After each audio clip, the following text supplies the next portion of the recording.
Hello, my dear Arthur and all my wonderful peeps. How are you today? I have a Serendipity book for you today called Minikin. It's about a little lamb. I used to be a sheep farmer. I love lambs. In a spot where all the oceans came together was the most beautiful place you have ever seen. It was called the Island of Skye.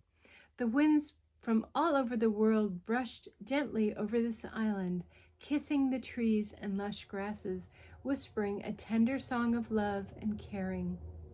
Gentle rains fell in the spring, feeding the rich, loamy soil of the meadows of the island of Skye, where all the creatures lived in joy.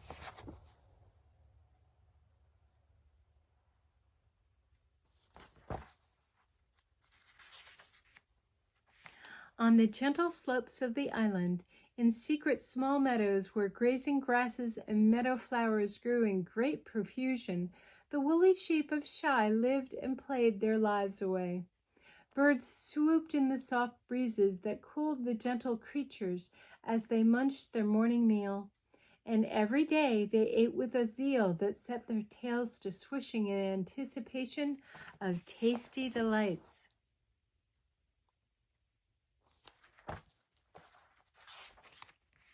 Every year, just as winter's winds blew themselves away, replaced by the warmth of spring, the sheep began the birthing of the lambs of the island.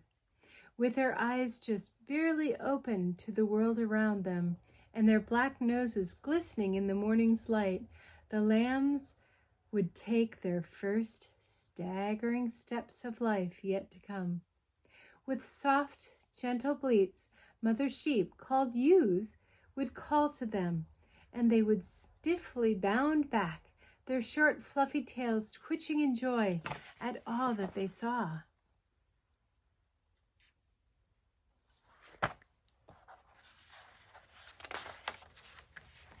It was late in this time of lambing that the last small lamb of the herd was born. He was called Minikin, and he blinked with big brown eyes at all there was to see. He bounded from flower to flower, smelling the heady pollens.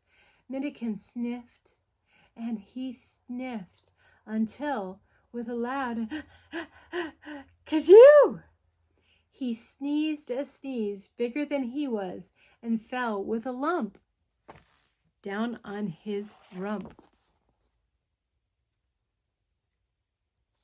Yep, he went thump. Because he was born in the latter part of spring, Minikin was smaller than the lambs that had been born before. The unfortunate custom was that the older lambs would laugh and call him names like Half-Pint or Pee-wee.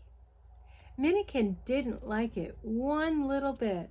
It wasn't his fault that he was so small, and so, with a tight pout of his lips, he would usually end up playing all alone.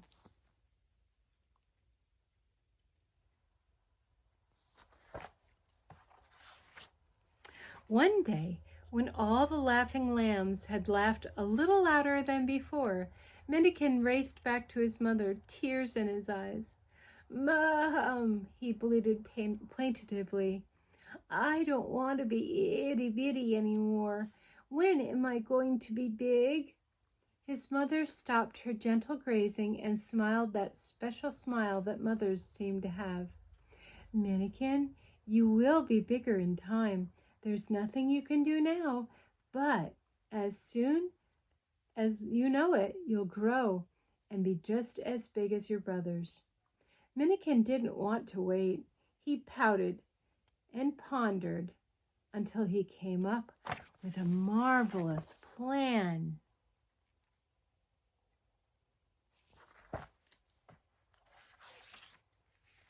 He searched about the meadow until he found a twisted, gnarled limb on a tree.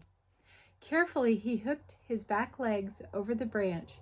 Then he pulled, and he pulled, trying to make himself bigger and longer. But no matter how he tried, The best he could do was to wedge himself tight as tight could be.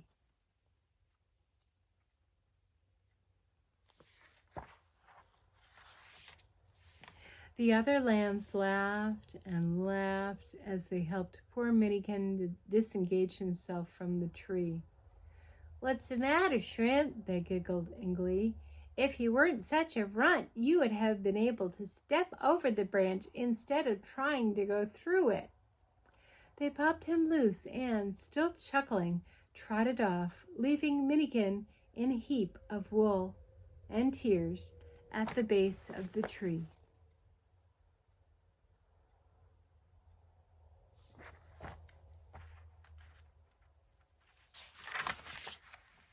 Minikin wasn't one to give up, so he searched about for another answer.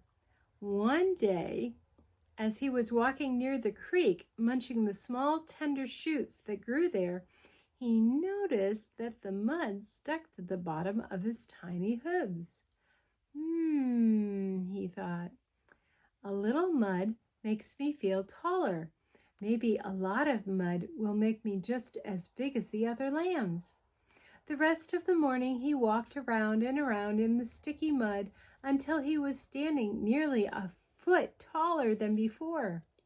Satisfied that he had finally solved the problem, he hobbled out to the meadow where all his friends could see that he was just as big as they were.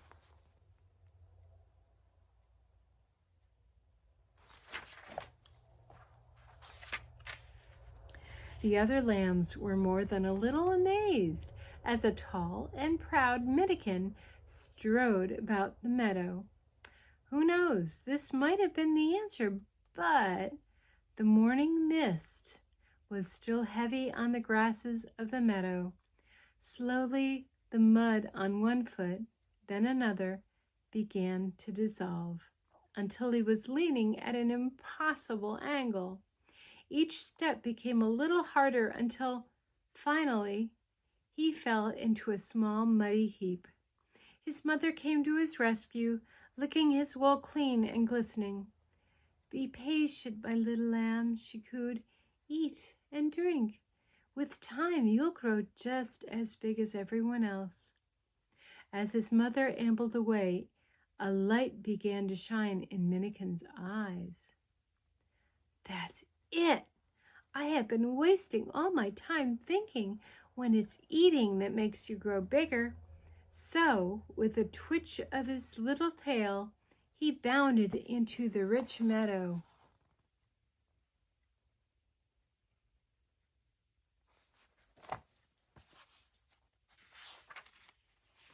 Minikin ate, and he ate all that there was to eat. He ate the clover blossoms and stems and flowers and leaves. He grazed on the grasses. He even tried to bite the bark of a tree, but that didn't taste so good. Minikin munched on all that there was to eat, his appetite stimulated by his desire to grow.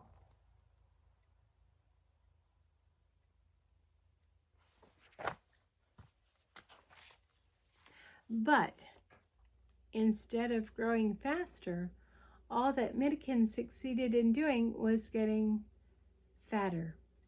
Month after month, he got chubbier and chubbier. Pretty soon, he ate himself sick. That poor, pathetic, plump sheep could eat no more. Even the thought of lush clover made him more than a little ill.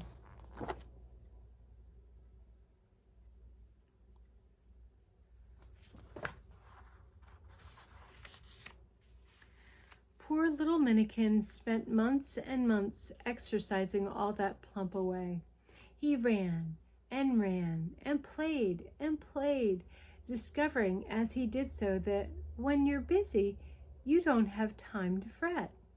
So it came to pass that Minikin learned to be just what he was meant to be, a small lamb who, with nature's help and a little time, grew to be bigger, but never the biggest on the island of Shy.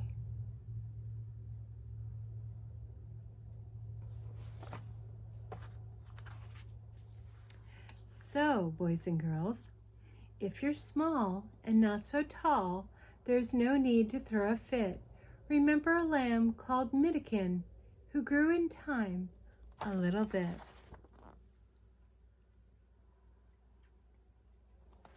I hope you enjoyed this story. I did. Well, I love you all. See you tomorrow. Bye.